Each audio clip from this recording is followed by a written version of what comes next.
The woman was stranded at sea for 3 days and 3 nights due to a shipwreck. When she was in despair, she suddenly saw an island in front of her. She climbed ashore with her last strength and saved her life. But the island didn't seem to be inhabited and the weather was very hot, so she had to look around for fresh water. But after half a day's journey, she only found a mouthful of dew on a leaf. It was only enough to moisten her lips. Then she put up a cloth to protect herself from the sun and the ultraviolet rays. Then she took off her coat and wiped the beads of sweat from her body. She touched her wedding ring and thought how nice it would be to have her husband with her. As the sun set, she got up and continued on her way, hoping to find a road soon, because where there's a road, there's a human being, and at the end of the road, there's a village. In the evening she gathered some dead branches and then a few dry leaves and piled them together in an attempt to make a campfire with flints, but she tried without success. After resting for a while she thought of an idea and then took apart the waist cushion she was carrying and took out cotton from it and put it on the dry leaves and then rubbed it with a flint for a while, and finally the fire really did start.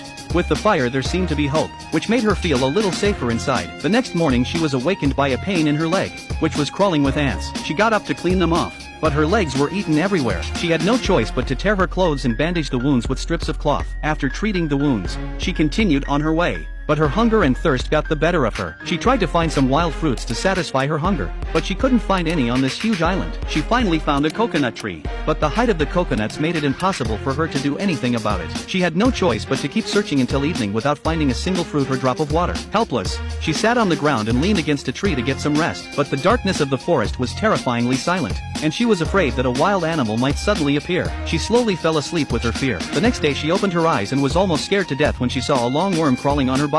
She held her breath, not daring to make a sound. Luckily, it was just passing by. Once she was safe, she got up and hurried on her way. But the wound on her leg was getting worse and worse. After 2 days without food or water, her body had reached its limit and she began to stumble. When she was in despair, a white light suddenly appeared in front of her eyes and then a man appeared in front of her. She wanted to call for help but found she didn't even have the strength to open her mouth, and then she fell to the ground and fainted. When she woke up, she found herself lying on a bed. It turned out that a kind man had saved her and put some herbal medicine on her leg. The man said he'd take her home when she was cured. The woman thanked the man and was glad that she had survived with her strength.